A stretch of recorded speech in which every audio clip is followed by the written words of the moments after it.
Feeling good, wanna feel great. Longevity starts, don't hesitate.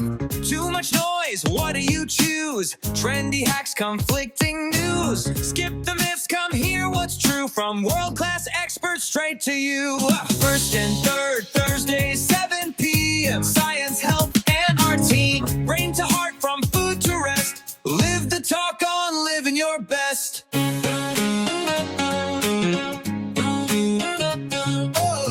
Thursdays at 7, we'll see you there. Is the mitochondria the key to live longer? As a mitochondrial researcher, I tend to say yes, but I think this is something we maybe do always wrong. I think we have to look at mitochondria as really a central metabolic organelle. And therefore, many interventions that we do, and I can tell you basically all the interventions, at least I'm aware of, that are studied to interfere with longevity, impact mitochondria. And that's not surprising because they are central in metabolic and signaling cascades. However, to which extent they really drive it, this is a different question. And this is a much more complicated question. I think they are central, but whether they are the only one, this I would not say. Hi, hello, and welcome to the National University of Singapore Yong Lin School of Medicine's Healthy Longevity webinar. Thanks for joining us. We just saw a snapshot from our last episode with Thomas Langer on mitochondrial DNA, and you can catch the full episode on YouTube. Tonight, we're going to change paths a little bit and have a professor from NUS, Kat Agres, and she'll be with us tonight talking about music and mental health. But before we get to that, I want to do a couple things. Remind you to use the Q&A function because there's going to be a lot of interesting questions. Tonight's topic is a little bit different than normal. Also, I want to bring in Guangshou Ping, a senior research fellow who will moderate the questions. And before we start, let's learn a little bit more about Xiuping. Hi, it's a pleasure to be here. I'm Xiuping, a senior research fellow at Prof Brian Kennedy Lab, which is part of the Healthy Longevity Translational Research Program at the National University of Singapore. Well, we do know a lot of the core mechanism that control lifespan, but there's very little target that is effective in lifespan extension but have a minimum side effect. My work focuses on using this tiny worm called C. elegans to understand how certain intervention could effectively extend lifespan and to identify their target. This is a discovery-based science which is making challenges inevitable. However, new technologies like multiomics certainly help us to peer into the complexity of the biology of aging. Sometimes our discovery truly surprises us and reshape our entire approach, moving us closer towards identifying target that could one day extend human lifespan and health span. C. elegans has a very short lifespan, about just 2 to 3 weeks, which let us observe the entire life cycle in real time. This is incredibly powerful in aging research because experiments that would require years in mice could be wrapped up in just weeks. What made this worm famous was the discovery that altering a single gene could dramatically extend their lifespan. And a lot of the longevity pathway that we study today, such as the insulin pathway, stress response, or nutrient sensing pathway, were first discovered in C. elegans and later found to be conserved all the way to human. So they offer an incredibly simple, yet remarkably relevant model organism. Much of it revolves around the classical lifespan assay, where we synchronize the worm population to ensure that they are at the same age and apply genetic or chemical intervention and track their survival day by day. Of course, lifespan is just part of the story. We also assess their health span by measuring their movement, their stress response, or protein aggregate accumulation. On the molecular level, we use tools like RNA sequencing and mass spec for metabolomic assay to uncover how aging is being slowed. And genetically, we pinpoint the essential pathway by testing if an intervention still works after removing the key longevity genes. Outside of work, I have been volunteer for many years, and one of the most meaningful was at the Institute of Mental Health, where we organize activities, prepare meals, or simply just spend time with them there. It provides a very joyful moment for those that may not have a lot of visitors, and it also makes us feel a sense of purpose for serving this patient. I think it really complements my longevity research. Thank you for having me. You can connect with me via LinkedIn or via email. I would be happy to share more.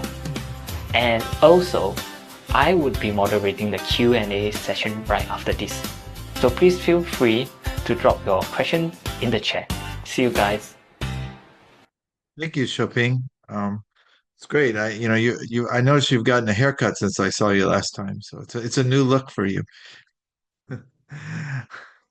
So I'm going to move on, and tonight our guest is Assistant Professor Kat Agres, Founding Director of the Center for Music and Health at the Yong Siew Toh Conservatory of Music at NUS. So she's one of our very own. She's trained in cognitive psychology and music cognition. Her research explores how music-based interventions and technologies can support health and well-being. Her work bridges music, clinical practice, and computation to develop scalable and culturally responsive mental health solutions. Tonight, her topic is music and mental health, from campus well-being to clinical and computational interventions. Thanks for joining us, Kat. We're looking forward to a different topic from our usual webinar. Should be exciting. Thank you very much. It's a pleasure to be here. I'm just going to get everything set up. Okay, so thank you. Thank you again for inviting me to speak in the Healthy Longevity Seminar Series. Appreciate the opportunity. Today, I will start by introducing the Center for Music and Health, and then I'll share a music and dance intervention for university students, followed by a recent study comparing the efficacy of live and pre-recorded music to support mental health and well-being in dialysis patients. And then finally, I'll describe some more recent music-based technologies that we've been developing to support emotion regulation in listeners. I think I'll start off, though, by saying that as many of us intuitively know, music is more than entertainment. It serves a lot of different functions in society, such as bringing people together, helping us regulate our mental and emotional states, and supporting our health and well-being. And when you actually consider the WHO definition of health, which is a complete state of physical, mental, and social well-being, and not merely the absence of disease or infirmity, it's easy to see how music can help support these different aspects of health. And indeed, researchers, scientists, and musicians all around the world have been working hard to better understand how music impacts our neural, physiological, and behavioral states, and why it's so powerful in doing so. And then taking this knowledge and translating it into specific activities and interventions that support health and well-being. And I'd also like to note that this area of music and health is distinct from music therapy. This is a question and maybe confusion that comes up often. So music therapists are clinicians who take a holistic music-based approach to try to reach clinical goals with their patients. So they're clinicians. And in contrast, the field of music and health, or music medicine, is a research field dedicated to better understanding how music affects the mind, body, behavior, et cetera. That is, it's primarily a research field, and while patients may be involved, it's not a clinical practice like music therapy. So there's been this huge momentum in recent years to build up the evidence base in arts and health, and music and health in particular, with many new organizations formed. And amid this momentum, I founded the Center for Music and Health nearly 3 years ago now. The Center for Music and Health is the first dedicated research center in Southeast Asia that tests the impact of music on health and well-being through empirical research and technological innovation. So the center, CMH, is situated within the Yong Siew Toh Conservatory of Music, which is one of the leading conservatories in Asia. And we're embedded within the top-tier research environment of NUS and the vibrant technological and research culture of Singapore. So we're very fortunate to be well-positioned to catalyze the artistic and the scientific excellence of our ecosystem into what we hope will be impactful research in this emerging field. The cornerstones of CMH are firstly evidence-based practice. Very important. We look to the literature and collaborate widely to develop interdisciplinary research methods, music interventions, and community music activities to improve lives on and off campus. We develop and deploy high-quality music programs wherever possible, featuring YST students and faculty, again, in community settings as well as healthcare contexts, while trying to leverage the musical excellence of the conservatory and the research excellence of NUS. Our vision is to become a leading center for music and health in Asia, pioneering various music-based interventions to improve people's lives. In terms of our research, we have three main areas of focus, or three pillars. And the first is mental health. This cuts across almost everything that we do. It's usually a primary outcome. So we create programs to support mental health across different contexts and populations. Our research has shown that music activities reduce stress, anxiety, and depressive symptoms. And unlike traditional approaches to treating mental health, like taking medication or seeing a counselor, for example, there's usually no stigma attached to attending and participating in music activities. The second pillar is supporting youth and student well-being through musical activities. We know that music can facilitate empowerment, help to bring and build up confidence and identity, which is really important for students. Music activities can also promote attentional focus, better sleep, and of course, social bonding, also very important for students. And third is developing music interventions and community music activities to promote healthy aging and community wellness, with a particular focus on older adults and intergenerational bonding. So music activities, like I said, can promote mental health. They can also promote physical wellness, important in older adults, quality of life, and can help address social isolation, which is associated with higher morbidity and mortality in the elderly. And of course, music is just so great at bringing people together. So across these three different pillars, CMH runs public health interventions, clinical interventions, and we also develop music technologies to promote health and well-being. I also just want to very briefly mention that my team and I, along with wonderful colleagues, just published a book in December, and there is a free digital version of that book that you can access via this QR code. And essentially, the book offers comprehensive guidance for those wanting to evaluate arts or heritage interventions that aim to support health and well-being. And now on to the first intervention that I'll speak about today, Movin' and Groovin' for Wellness.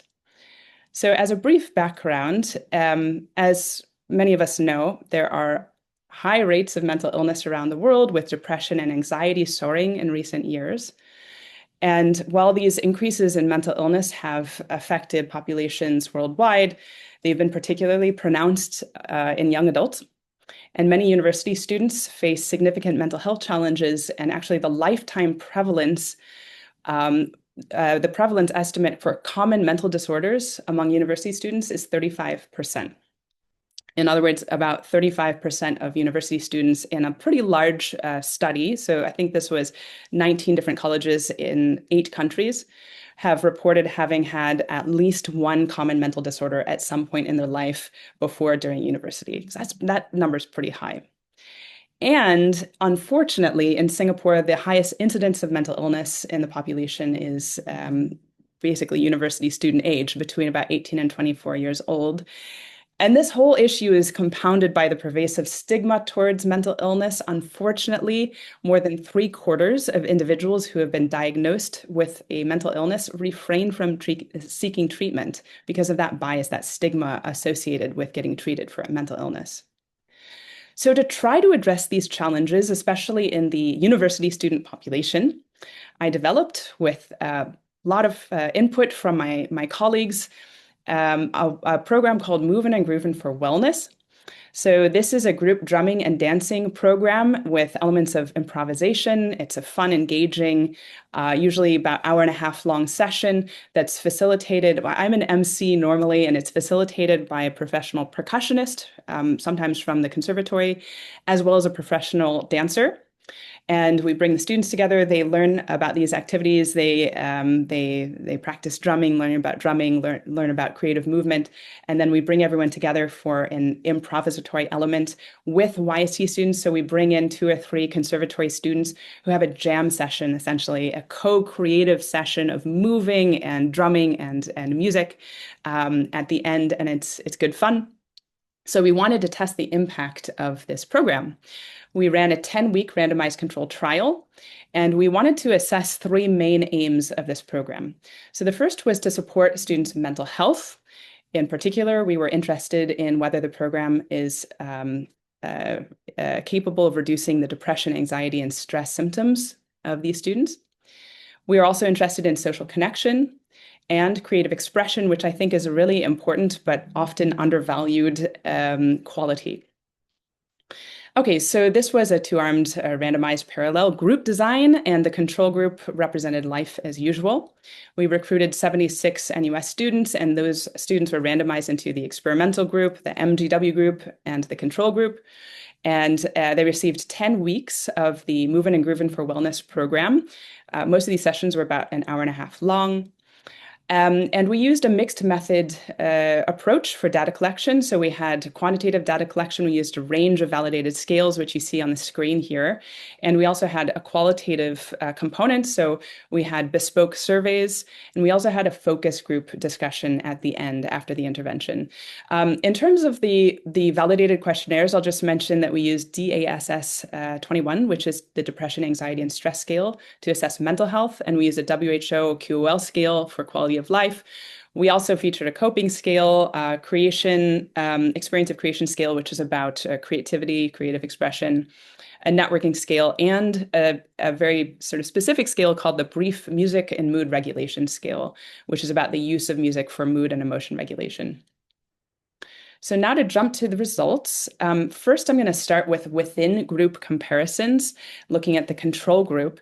And before I go into the results of the control group, I just want to mention that the program and data collection ran concurrent with the university term.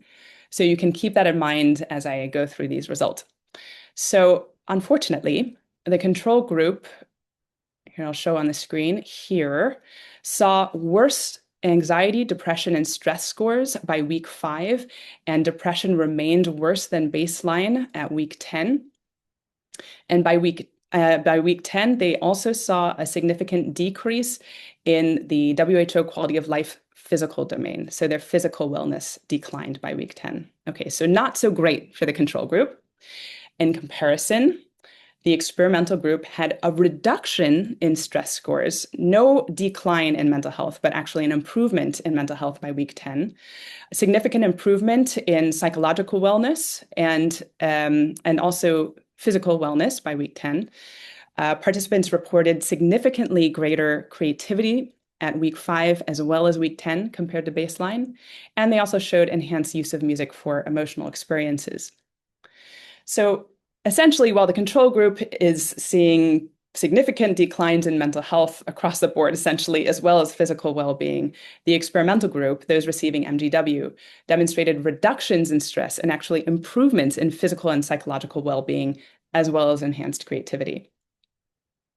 Now on to the between group comparisons, where we're directly comparing the control group and the MGW intervention group. Starting with week 5, so we're comparing baseline to week 5, and that change score in the control and the experimental group. So we see that the experimental group has significantly lower depression scores than controls. They had higher scores in terms of psychological wellness, higher creativity scores, and greater use of music to create strong sensation. At week 10, there were significant reductions in the experimental group in terms of stress. There were higher scores, again, for the physical domain of the quality of life scale, greater creativity. And we also see that the experimental group had increased strong sensation and diversion scores. And what that basically indicates is that they have more substantial changes and use of music for motion self-regulation. So again, the experimental group is showing significant improvements in health and well-being compared with the control group, and they also show enhanced creativity and self-regulation through music. Just to briefly cover a little bit of the bespoke survey results, in terms of mental health, we saw that nearly everyone, 92% of our sample in the MGW program, reported that the sessions improved their mood. 81% of students made new friends, which was great. And the students were recruited from all different departments all around campus. So I think this was a nice opportunity for sort of cross-pollination. And in terms of creative expression, 85% of students gained a better understanding of how they can use these mediums of dance and music to express themselves creatively. In addition to these results, we wanted to think a little bit about behavioral change. And I was really happy to see that essentially due to participating in the Movin' and Groovin' for Wellness program, this 10-week program, we saw that over 3/4 of students who were in the program said that they wanted to join other creative arts programs in the future. So they were, hooked and wanting to do more creative arts, which is fantastic. So again, this is a 10-week RCT for Movin' and Groovin' for Wellness.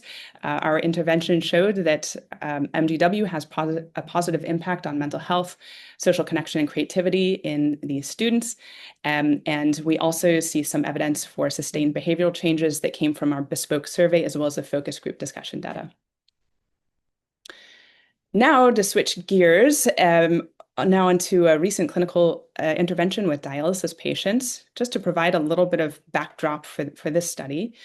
Dialysis is very burdensome. It's a very sort of life-disrupting treatment where these patients have to go in usually about 3 times a week for 3, 4, 5-hour sessions, which obviously disrupts their work, their travel, and a sense of autonomy.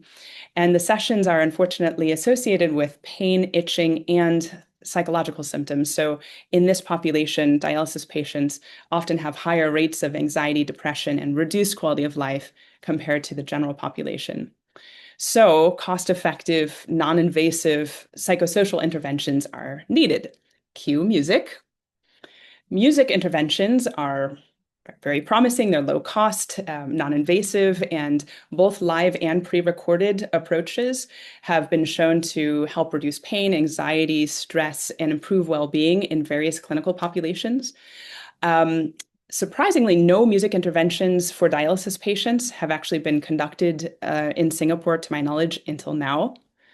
And the relative impact or the efficacy of live music and pre-recorded music has not been made in this population. So no studies have directly compared the efficacy of live music and pre-recorded music in a dialysis setting. So that's what we set out to do. We collaborated with the National Kidney Foundation on this 2-armed multi-site clinical trial, where again, we were comparing live music and pre-recorded music during routine dialysis sessions. We conducted this research at 2 dialysis centers in the community, and we had several outcome measures. Our primary outcome measures were mental health and well-being. So again, we're using DASS 21 for mental health, and for well-being, we used the WHO 5 well-being scale. Then for pain and itch, we just had a very simple measure. It's the visual analog scale for pain and itch, so very quick measurement for pain and itch scores. Okay, so we had a very intensive period of data collection, 6 days a week with this population. So data collection took place at 2 dialysis centers, so Site A and Site B, in 2-week blocks with the live music cohort in the first 2 weeks and the pre-recorded cohort in the second 2 weeks. And week 1 of each block was to collect baseline measurements. So there was no music intervention. And week 2 was the music intervention. Just in case that figure on the right is a little hard to read, here's a simplified schematic where, again, we have the baseline period occurring before the music intervention, and we collected pain and itch data, which are both very brief measures, at the beginning and end of each week, and the mental health and well-being data at the end of each week. So the music intervention included instrumental songs played by the wonderful Teng Ensemble, and the songs were ones that would be familiar to most Singaporean listeners. In the live music condition, 4 musicians were performing the music live in middle of the dialysis center. And in the pre-recorded condition, the same musicians, and this is important, the same musicians recorded the same playlists in order to reduce the confounds of having different music, different musicians, or a different set list. Patients heard music for about an hour during each of their 3 weekly dialysis sessions during the intervention week. As I mentioned, we recruited patients from 2 different sites in the morning and in the afternoon at both sites, and we recruited just over 100 patients for this study, and 101 are included in our analysis. Because this research is in the final stages of preparation before journal submission, I'm not going to show this table of statistics for this study, but instead share our takeaway findings. Participants in the live music group showed greater improvements in mental health and well-being outcomes compared to the pre-recorded music group. And more specifically, as you see here, we found that music led to significantly greater improvements in depression and anxiety, so reduced depression and anxiety, and improved overall well-being compared to pre-recorded music. And all of these have moderate, not low effect sizes, while pain and itch scores did not differ between these 2 groups. Okay, and now on to the third set of research findings. This is about affective music generation and BCI, which stands for brain-computer interfaces, for emotion regulation. So music technology for health and well-being has received quite a lot of attention in the literature in recent years, including by myself. Show a couple of examples. So why is it that there's been a lot of attention recently on music technologies, especially for emotion and mental health? Well, as I mentioned, music is non-invasive, it's non-pharmaceutical, it's usually pretty cost-effective and engaging.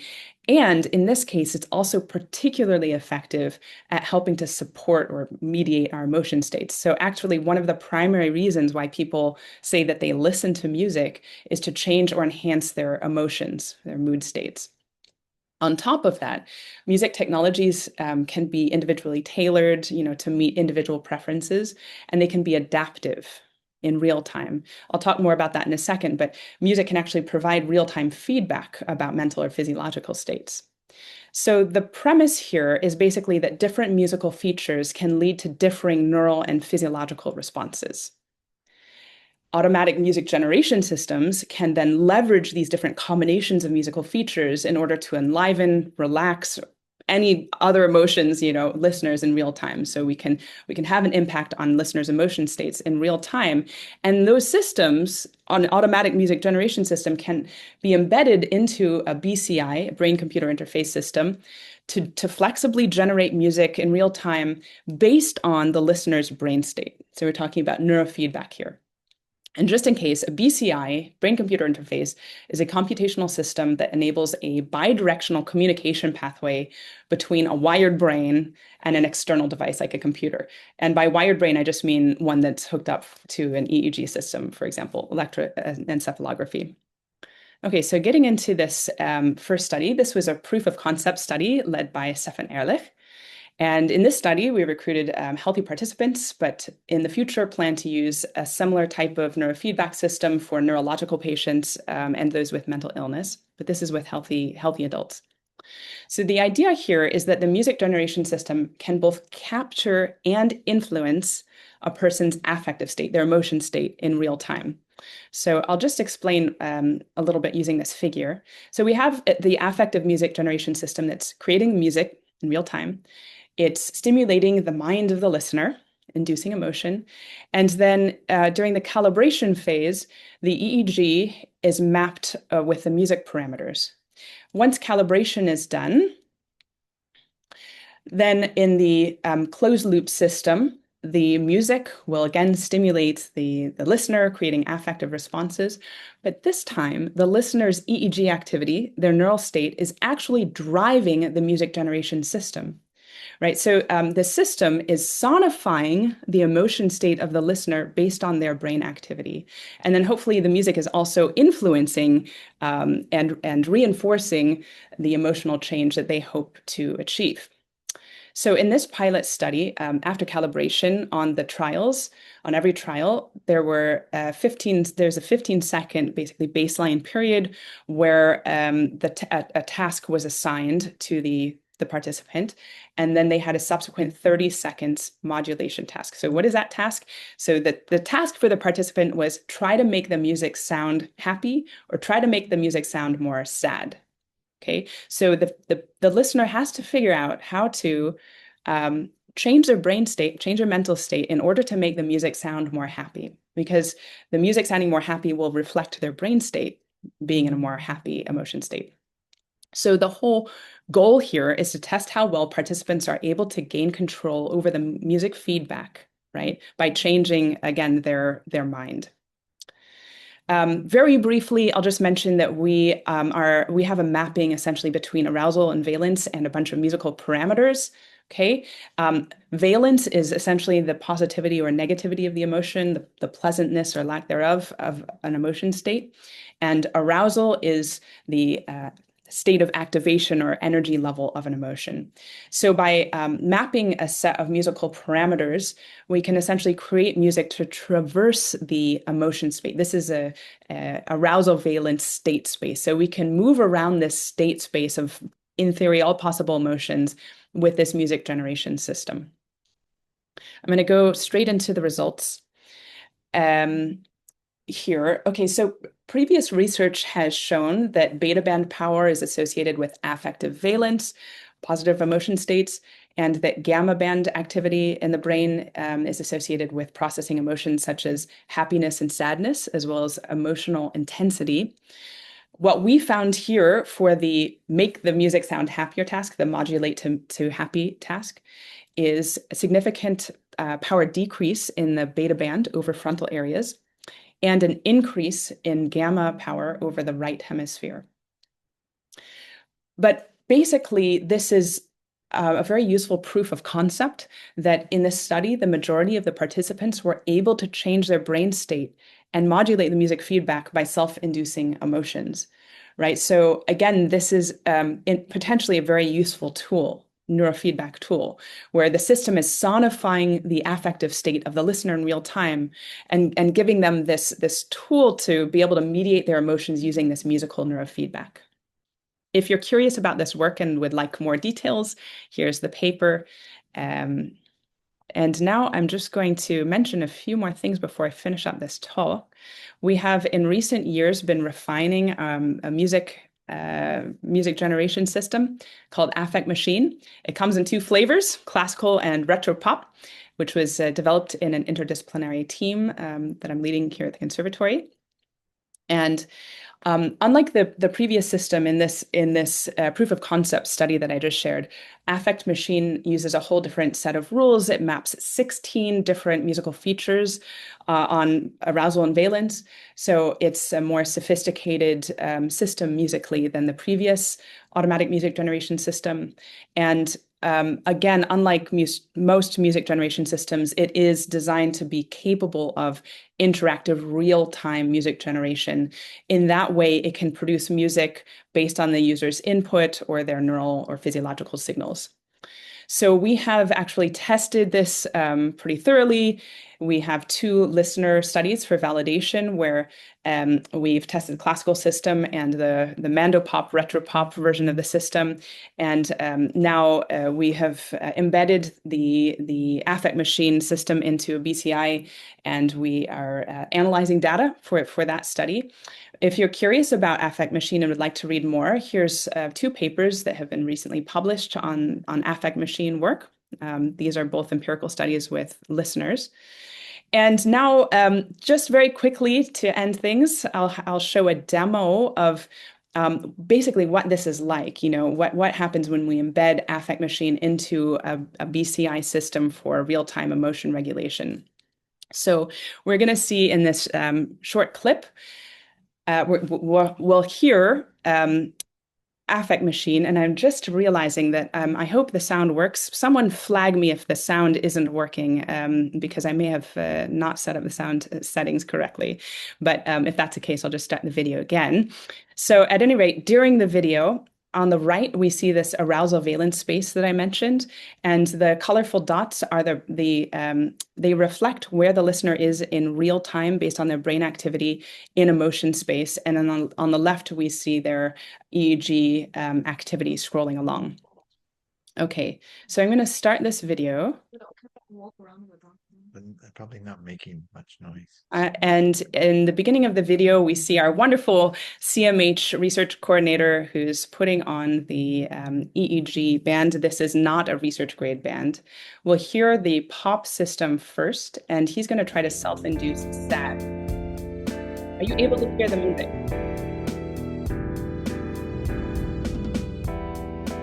Yep.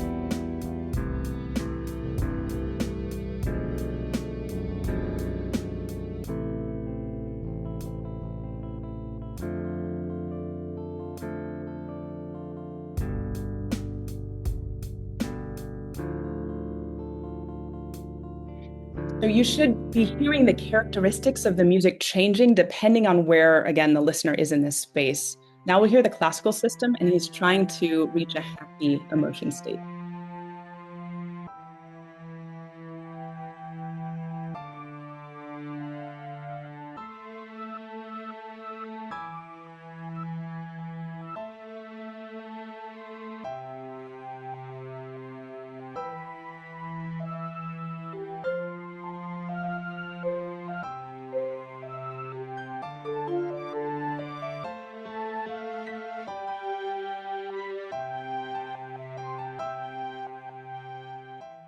Okay, so this was obviously a really brief example, and normally one would work with a system for much longer than, a few seconds to get the hang of it and interacting with the music system.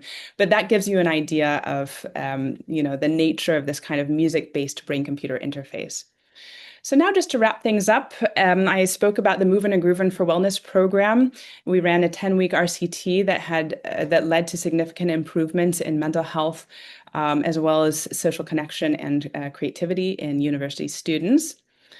I spoke about a dialysis project in which we learned that live music was more effective than pre-recorded music for reducing depression and anxiety and improving well-being scores in this population.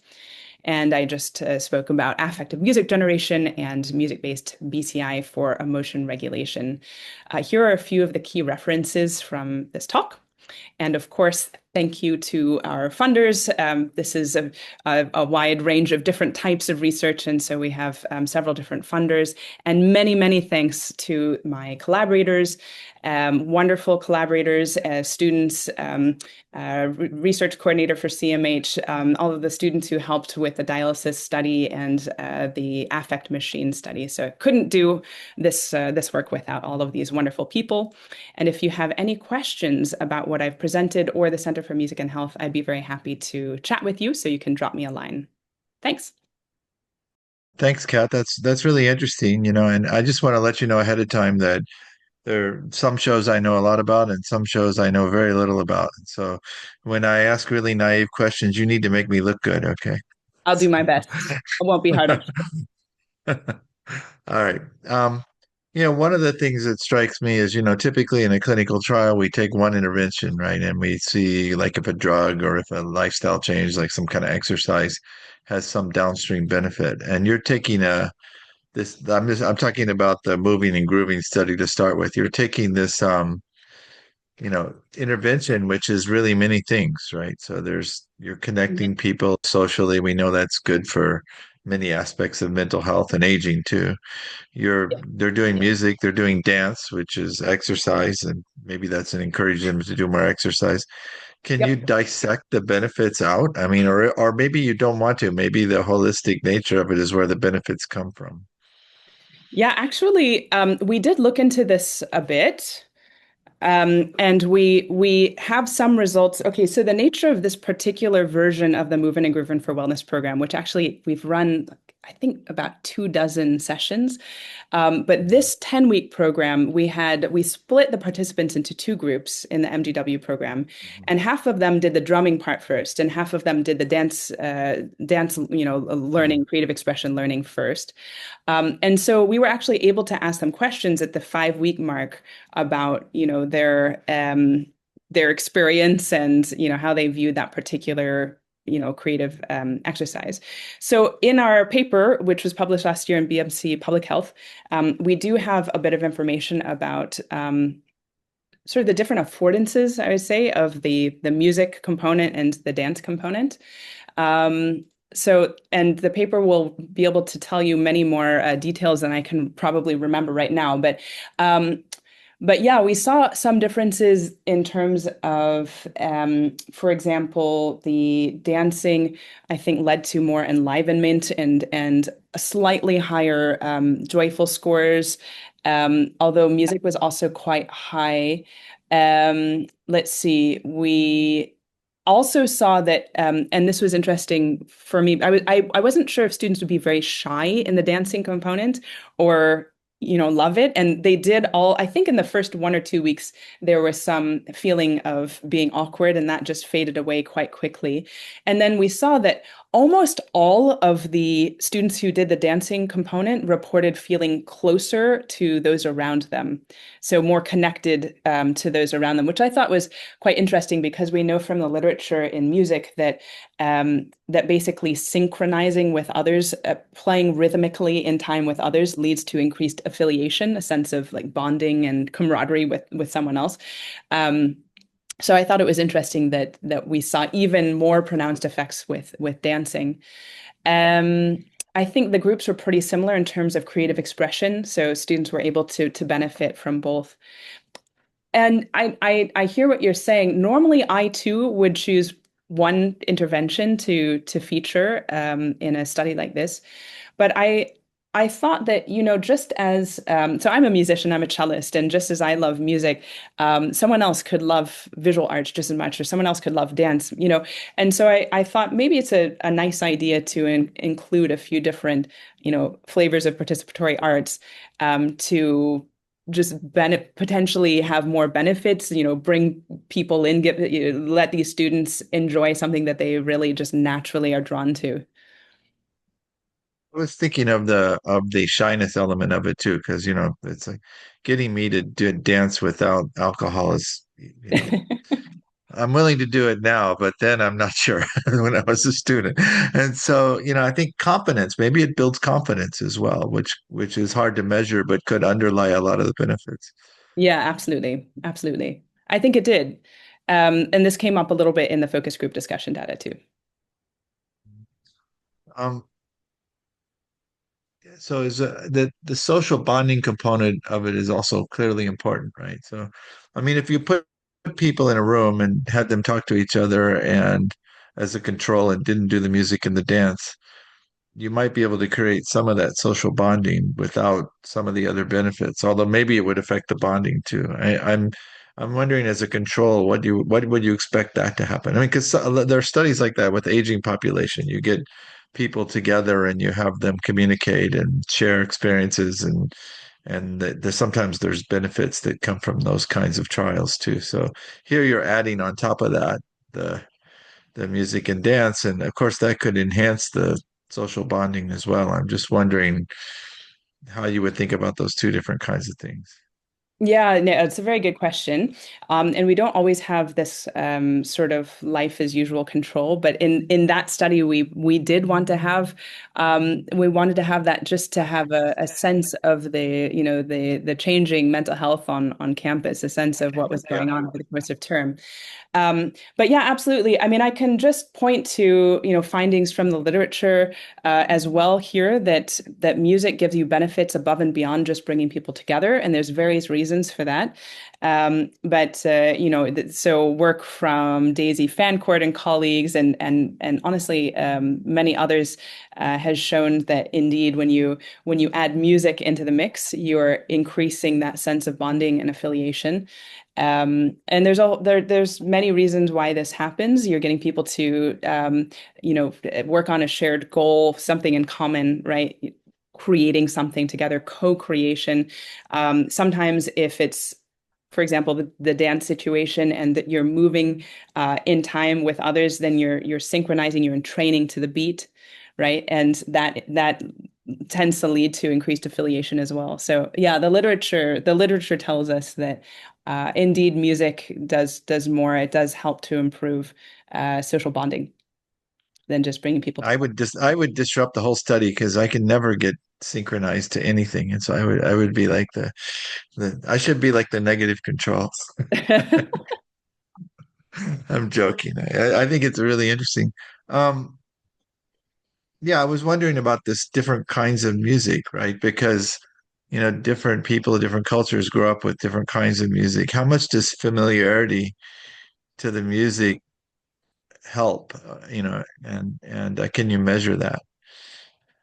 It's a great question. And as someone who's led quite a few studies with music and emotion, it's both frustrating and amazing, the diversity of musical preference that you see. So yeah, obviously it is really very important. Music is highly individualized. It helps to build identity. We relate to music, and there's just such strong musical preference. So this is difficult with things like the affective music generation and the brain-computer interface work. I was going to go to that next with this context. Yeah. Yeah, exactly. So I could see you moving in that direction.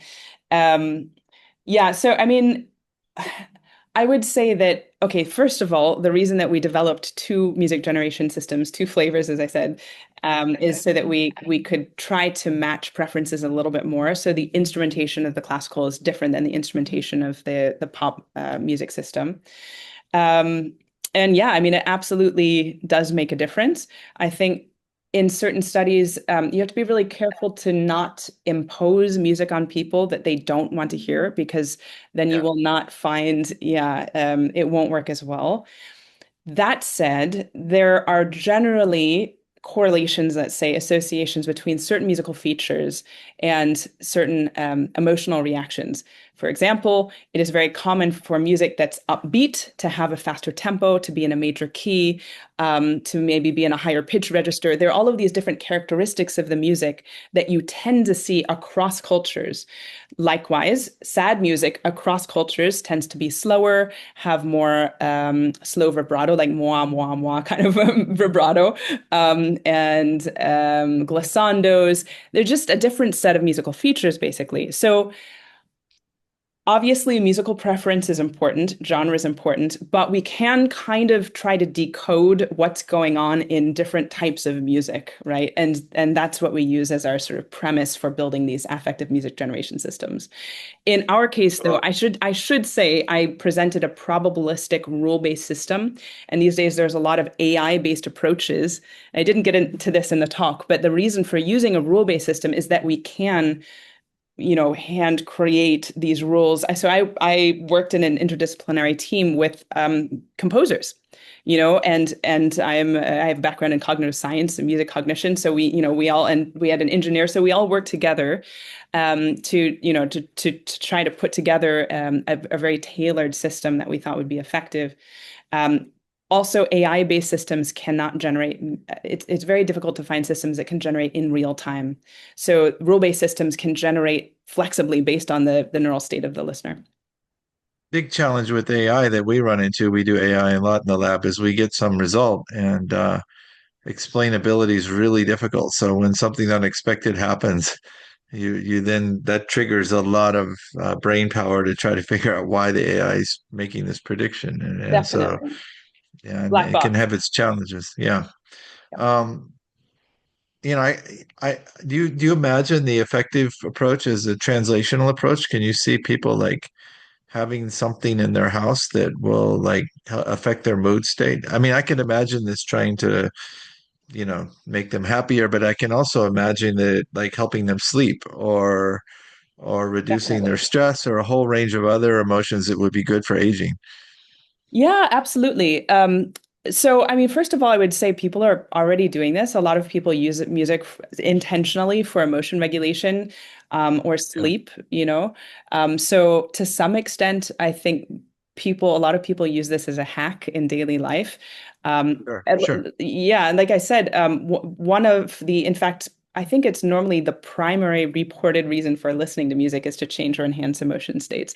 Yeah. Now, obviously, the nice thing about these neurofeedback systems is that, we can't just like open the skull and poke around and see what's going on.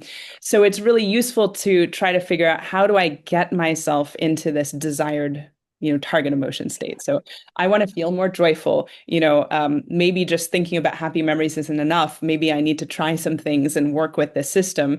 And obviously the system can tell me if I'm getting there or not and reinforce. So absolutely, I think that these could be very commonplace pretty soon. I think we're already seeing evidence of this. And actually the system, the demo that I showed, it's a fairly inexpensive system. It's very easy. You just put it here. There's some calibration is needed. I think still there's a bit of you have to be willing to put in a little bit of work to understand how to use the system with this equipment. But it's not too bad. It's way easier than using, obviously, an experimental system where you have like 128 electrodes or something like that. And yeah, it's pretty easy to use. And I definitely think that these will be, in households around the world before we know it. Well, when you develop one with Pink Floyd music, let me know. I'm in. Okay. I'm going to go to Xiaoping. There's a lot of questions that I'm taking all the time. Xiaoping, what are people asking? Thank you, Prof Agres, for this very soul-touching presentation, because I also work volunteer at the Institute of Mental Health, and the one thing that the patient there want is to sing every time. And There you go. after singing, the nurse say that that night they will sleep better and they don't need medication. So I think we are doing the same thing. There you go. See, there you go. Yeah, I think music is very important. So, regarding that, for the MGW studies, the drumming and the dancing intervention, do you believe that 10 weeks are needed to achieve this effect on health and well-being, or could a more brief intervention actually produce similar effect? Yeah, thank you very much for the question. We have been playing around with different lengths of the MGW program. And actually, we just concluded in the fall actually a single session study. So we recruited nearly 100 students. We ran several different sessions. And we wanted to test the efficacy of just one single session. And I'm very pleased to say that we had very nice results. Now, I would say if you want to have a significant impact on something like mental health, which is a lasting state, it's not something that's just like up and down momentary changes like emotion. Mental health, persists over time. So I think if you want to have a true impact on mental health, you probably want to take up an activity that also persists over time, right? So several sessions over weeks or months. However, we had really positive findings just for one single session. We also looked at motion state, very nice results there, and again at creativity. And I think all three of these are really important. So it looks very promising that even individual sessions are having a significant impact on all three of these outcomes that I was talking about. Wow, that's really amazing. So even one session really helps. Yeah, it can. Oh, I see. So the other question is, do you think that any other art form besides music could have similar impact on mental health? Or is it just music, which is very special in some way? Music or dance, yeah. So I think music is, it's special in the sense that it has many different affordances. So I like thinking about music as a Swiss Army knife, right? It's a Swiss Army knife, and it has all of these sort of interesting properties or affordances, things that it offers that most other domains or art forms don't necessarily have all of those things. So for example, music is very good at eliciting emotional responses. It's very good for social connection. It's very good at getting us to move. We like to move to music, entrain to music. That means synchronize to the beat. So there can be motor improvements, even in Parkinson's patients, etc. There's let's see, it's accessible, it's cost effective. There are all of these aspects to music that make it particularly effective. And again, kind of like a Swiss Army knife, like this person is having this particular issue or challenge. And so maybe one of these facets of music can help that person. And it can have kind of a different effect on someone else who is using it to entrain. A Parkinson patient entraining to the music is really getting something different out of someone who's listening to improve their emotion state. I totally agree. I won't listen to hard rock when I am in a traffic jam. There you go. Yeah. Yeah. Yeah, so another question is For are yourself. music all right. So another question is are music guided meditation approaches being used clinically today? Like are you aware of it? Yes, and actually, there's a lot of I think new companies that have been formed recently. I didn't say too much of this at the beginning, but yeah, there's quite a lot of companies that have emerged in the last like maybe half dozen years or so that have used like combinations of I would say soundscapes is quite common. I don't know if that it's not exactly music, I would say. So there's emotive soundscapes that are used. There's different systems that try to use music as well. Mhm. You have to be so with meditation, you don't want to have the list. Usually, you don't want to put too much focus, attentional focus on the music, depending on the type of meditation. So there's some nuances here, right? But yeah, there's definitely apps you can just like Google and find them. Yep. Mm. Okay, thank you so much. So Mhm. there's another question from Hui Ting. Is there anything in the literature that points to why across different cultures, the sad music is always like slow and upbeat music is always fast? And is this a society thing that we grow up with? Or is this like, or are there any actually brain study to support this, like slow music, slow brain wave and induced sadness? Are you aware of it? Okay. Yeah. So this is a really interesting question. So basically, this finding that certain types of music, like sad music, tend to share similar features across cultures, and there have been some really great cross-cultural music studies in the literature looking at this question. People have even gone to like examine pygmies or cultures that haven't heard, for example, Western tonal music and Mhm. looking at their reactions to Western music. So, how do they rate the emotions of music they're completely unfamiliar with? Um, I would say, first of all, that one assumption that's been tested in the literature is that certain features of music reflect either biological movement or Mhm. our own like utterances and speech patterns as humans. So, Oh, so for oh. example, sighs, ah, like we kind of have musical, right? Um, in many, I mean, you can think about the analogy. There's, so if you're feeling really sad, you're probably not going to be running around, right? So Mhm. and physiologically, if you're calm and settled or sad, you probably have a slower, heart rate, slower Mhm. walking rate, slower breathing rate. So I think there's just this match between, physiological state and what has emerged with music. It wouldn't make sense, like biologically, it wouldn't make sense to have a really fast tempo if you're, in a sad state. That's not what it expresses. So yeah, there's quite a lot of literature pointing to our biology, all sorts of things with music. So even to the extent, if I don't know how many out there are musicians, but as a musician, as a cellist, when we come to the end of the phrase, we don't run into the end of the phrase. We slow down gradually at the end of the Oh, phrase often, right? yeah, And yeah. so there's even metaphors here about like if you're running, how do you come to a stop? You're not running, running, running, stop. You gradually come to a stop. And so again, the music is actually sort of following biological motion in that way. So there are all of these sort of comparisons. Mhm. Did I answer the question? Let's see. Was there Yes, yes, something yes, about? yes. Okay. About whether there's any research, I couldn't imagine a happy song being slow.